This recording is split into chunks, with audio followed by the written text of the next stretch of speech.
The seating chart lay across my sister Victoria's dining room table like evidence of my inadequacy. She tapped her manicured nail on a circle marked Table 18, Overflow. "Sophia goes here," Victoria announced to her wedding planner. "Near the kitchen service entrance. We can't have singles at the main tables. It disrupts the aesthetic." I stood in the doorway, still in my work clothes, having come directly from the office. At 34, I'd grown accustomed to my family's dismissal, but being classified as overflow stung differently. "Table 18 is behind a column," the planner said carefully. "Guests won't be able to see the ceremony or speeches." "Perfect," Victoria said without looking up. "Sophia won't mind. She's used to being in the background. No career to speak of, no relationship, just that government job nobody understands." My mother Patricia swept in carrying fabric swatches. "Victoria's right, dear. The Hardington family is very prominent. Michael's father is a federal judge. We need to put our best foot forward. Singles send the wrong message." That government job nobody understands was my position as Deputy Director of International Protocol at the State Department. For 8 years I'd been coordinating diplomatic relations, managing state visits, and serving as primary liaison between the U.S. government and foreign dignitaries. Last month, I'd been promoted to Special Advisor to the Secretary of State. The promotion came with increased responsibilities and something my family didn't know about: a relationship with someone who required Secret Service protection. "I understand," I said quietly. "Table 18 is fine." Victoria finally looked at me, her expression mixing pity and irritation. "Don't take it personally. This wedding is important. Michael's family is flying in 3 ambassadors, 2 senators, and a Fortune 500 CEO. Everything has to be perfect." What Victoria didn't know was that those ambassadors were colleagues I'd worked with for years. The senators had attended functions I'd coordinated. And I'd been dating the Fortune 500 CEO's daughter for 4 months. Actually, not the CEO's daughter. The president's daughter. Riley Hartfield and I had met during a 6-month diplomatic assignment. We'd kept our relationship intensely private. Dating the president's daughter came with scrutiny I'd wanted to avoid while building something real. Riley had been increasingly frustrated with secrecy. "I'm 32 years old," she'd said last week. "I shouldn't have to hide who I love." The president had agreed. "Riley's right. Time to go public." He'd scheduled our first official appearance together, tomorrow's state dinner at the White House. But I'd asked for one more week. One last family event before everything changed. "What about the photographer?" my mother asked. "Should we include Sophia in family formals?" Victoria considered this. "Maybe just immediate family shots. Not the extended ones. The Hardingtons are flying in their own photographer from New York. I don't want any unflattering elements." Unflattering elements. That's what I'd become. "I have a work commitment tomorrow anyway," I said. "I'll need to leave by 8. "A work commitment on a Saturday?" My father Richard shook his head. "Surely the government can survive without you. It's a State Department function. Required attendance." What I didn't mention was that the function was a state dinner where I'd be seated at the head table next to Riley, whose presence would be announced publicly as my partner for the first time. The wedding day arrived with unseasonably warm weather. The ceremony at Oakmont Estate began at 4 o'clock. I performed my bridesmaid duties quietly, holding Victoria's train, managing her veil, staying out of photographer frame as requested. During family formals, the photographer positioned me at the far edge, easily croppable. Victoria's friends whispered about seating arrangements, pointedly not asking if I'd bring a date. "It must be hard," Victoria's college roommate said with false sympathy. "Watching your younger sister get married while you're still alone.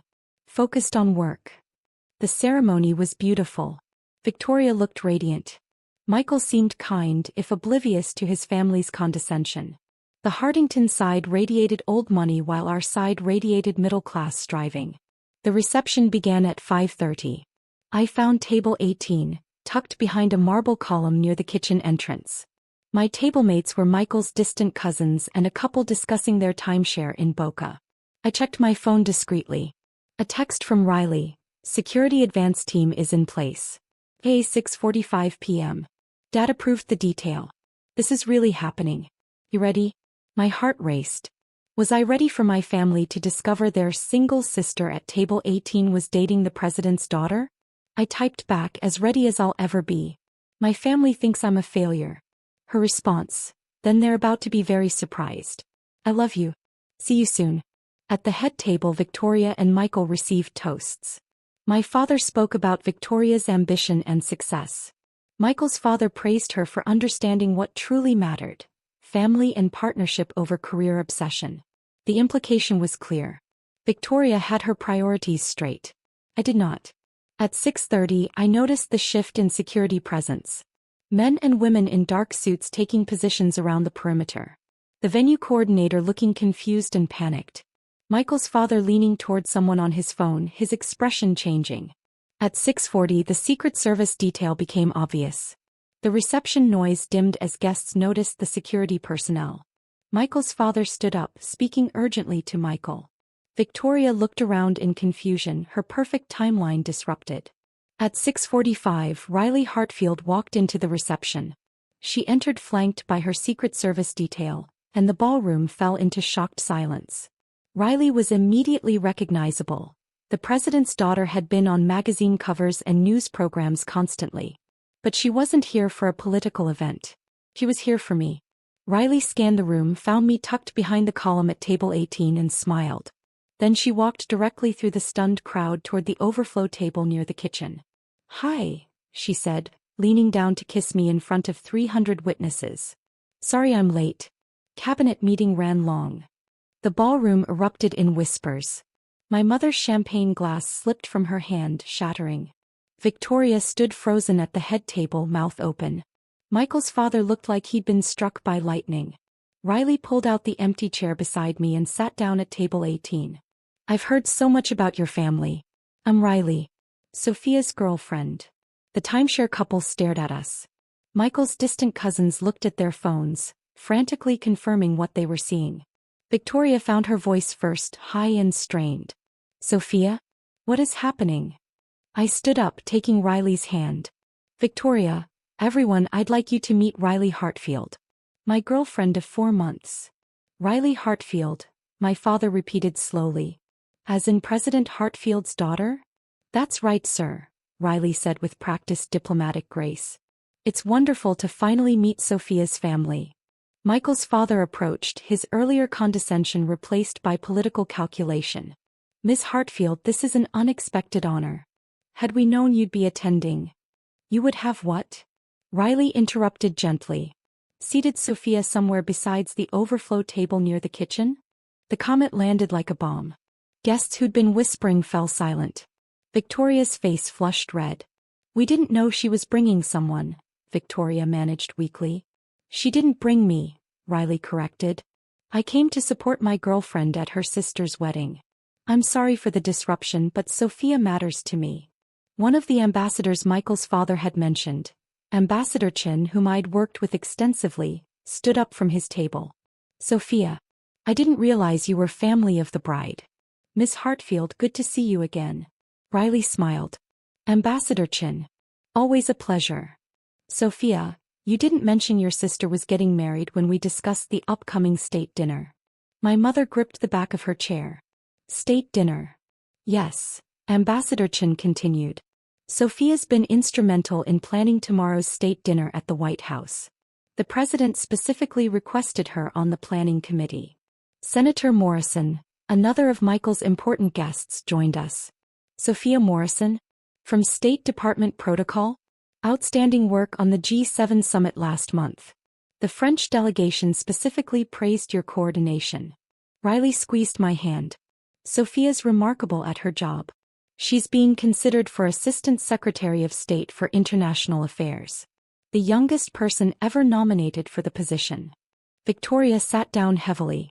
Michael looked between his bride and me with visible confusion. Other guests had formed a loose circle around table 18, phones out, clearly recording. My mother pushed through the crowd. "Sophia, you're dating the president's daughter and you didn't tell us?" "I tried to tell you I was seeing someone," I said quietly. "At Thanksgiving I mentioned I'd met someone through work." Dad changed the subject to Victoria's wedding planning. "At Christmas I started to explain my relationship was getting serious. You interrupted to discuss bridesmaid dresses. But the president's daughter, my father sputtered. That's not just someone. Actually, that's exactly what she is, I said. Someone I care about. Someone who cares about me. The fact that her father is president is secondary to the fact that she's kind, intelligent, and makes me happy. Riley addressed the room, her voice carrying confidence. I apologize for crashing this beautiful wedding. Victoria, Michael, congratulations. But I need to say something. She looked at table 18's position behind the column. Sophia has spent months telling me how excited she was for this wedding. How proud she was of her sister. How much she wanted to support Victoria's big day. She paused. Yet you seated her at the overflow table. Hid her from the photographer. Treated her like an embarrassment because she was single. Except she wasn't single. She just valued her privacy. We didn't know, Victoria protested weakly. You didn't ask, I said simply. For months you never asked about my life. About my work. About whether I was happy. You assumed I was alone because I was failing, when actually I was building something real with someone I love. Michael's father cleared his throat. Ms. Morrison, Sophia, I apologize. Had we known about your position at the State Department, about your relationship. Would have what? Riley interrupted again. Treated her with respect? Given her a proper seat? Those things should have happened regardless of who she's dating or what her job title is. She's the bride's sister. That should have been enough. The reception had completely derailed. Victoria's perfect timeline, her carefully curated guest list, her strategic seating, all of it collapsed. The wedding coordinator approached nervously. Ms. Hartfield, should I arrange additional security? Perhaps relocate you to a more appropriate table. Table 18 is fine, Riley said firmly. I'll sit wherever Sophia sits.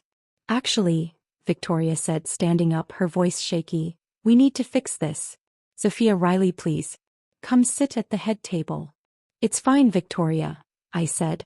The damage is done.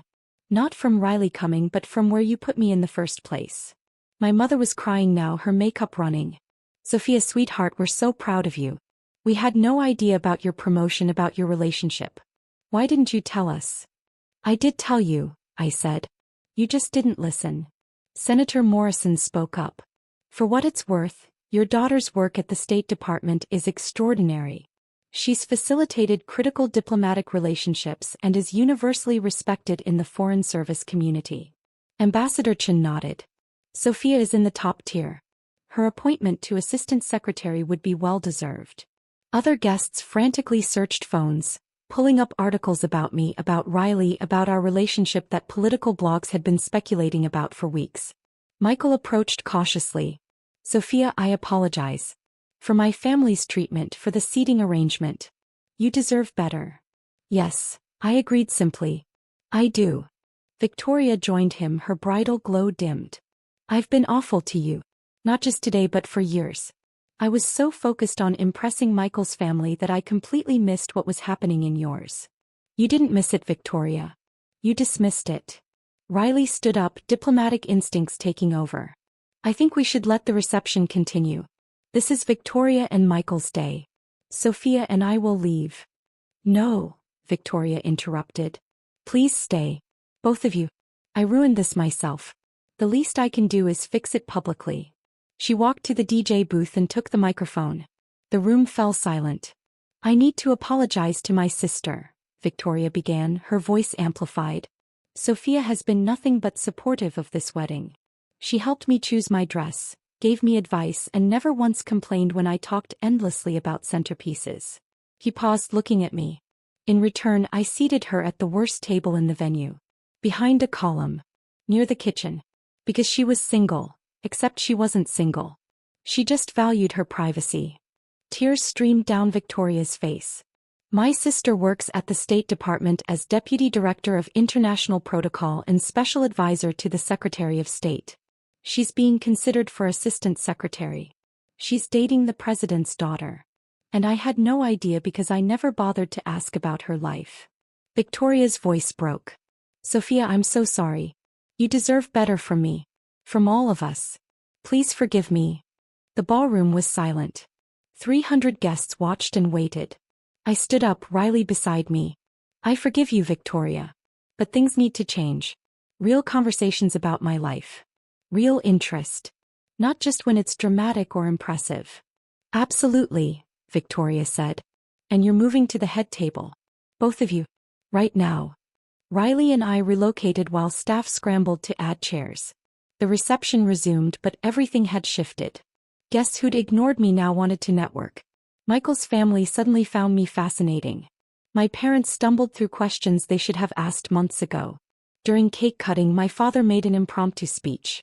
I want to apologize publicly to my daughter Sophia. We've failed to see her, to understand her achievements. We're working on doing better. The applause was genuine but awkward. Riley held my hand through it all. At 7:30, as we prepared to leave for the state dinner, Victoria hugged me tightly. Thank you for coming. Thank you for forgiving me. And thank you for being patient even though I didn't deserve it. You're still my sister, I said simply. That doesn't change. As Riley and I walked to the waiting car, Secret Service detail forming a protective perimeter, I looked back at Oakmont Estate. At the wedding where I'd been hidden behind a column, seated near the kitchen, treated as Overflow. They'd classified me as a single embarrassment, someone to hide from photographers and important guests. They hadn't known about my diplomatic career, my upcoming promotion, my relationship with someone who required federal protection. They'd been wrong about everything. And now finally they knew it. The car pulled away toward Washington, toward the White House, toward the state dinner where I'd be announced publicly as Riley's partner for the first time. I'd been hidden at my sister's wedding. But I'd never actually been invisible. I'd just been waiting for the right moment to be seen.